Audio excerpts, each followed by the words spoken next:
2021-22, 2022-23 ও 2023-24 অর্থ বছরে পটুয়াখালীতে এলজিডির 23 প্রকল্পের কার্যাদেশ পান পিরোজপুর 2 আসনের সাবেক সংসদ সদস্য মহিউদ্দিন মহারাজের মালিকানাধীন ইফতি ইটিসিএল ঠিকাদারি প্রতিষ্ঠান। প্রকল্পগুলোর মধ্যে গলাচিপা উপজেলায় 3টি, মির্জাগঞ্জে 4টি, কলাপাড়ায় 2টি, দুমকিতে 1টি, রাঙাবালিতে 1টি এবং সদর উপজেলায় 12টি।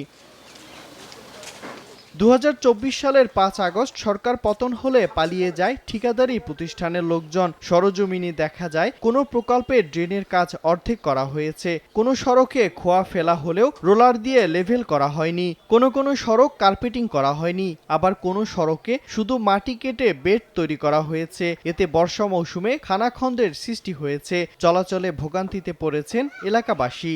আমাদের রাস্তাটা 2 বছর ধরে এইভাবে ভালাই ঠিক গেছে, আমরা দুর্ভোগের ভিতরে আছি। একটা মানুষ অসুস্থ হলে প্রেগন্যান্সি অবস্থা, একটা মা, তাকে নিয়ে যাওয়ার মতো কোনো অবস্থা থাকে না। পরিবহনের এমন কোনো সুযোগ নাই। অসুখ বসুখ হইলে মনে করেন অ্যাম্বুলেন্স আইতে পারে না। ছেলেমেয়েরা স্কুলে লেখাপড়া করে, ওরা যাইতে অনেক বুড়ো বুড়ি রাস্তার পাশে পড়িয়ে দিয়ে ওখানে হাত পা ভাঙছে। ইফতি ইটিসিএল কার্যাদেশ পেলেও বাস্তবায়ন করেছে স্থানীয় সাব ঠিকাদার। ইফতি ইটিসিএল এর মালিক দেশ ত্যাগ করায় এবং তাদের ব্যাংক হিসাব ফ্রিজ হওয়ায় ব্যাংকে চেক ডিজর্নার হয়।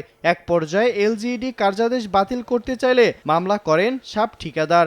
আদালতের আদেশ পেলেই সেই অনুযায়ী সিদ্ধান্ত নেয়ার আশ্বাস সংশ্লিষ্ট কর্মকর্তার। অর্থপ্রাপ্তির জটিলতার কারণে তার কাজ করে না। আমরা এই কাজগুলি কন্ট্রাক্ট ক্যান্সেল করার পদক্ষেপ নিলে তারা আমাদের বিরুদ্ধে মামলা করে। এই মামলাটা চলমান আছে, মামলার নিষ্পত্তি হলে পরবর্তীতে আমরা ব্যবস্থা নিব। এলজিইডির তথ্য মতে 23টি প্রকল্পে ব্যয় ধরা হয়েছে 93,21,76,76,000 টাকা। সময় সংবাদ, পটুয়াখালী।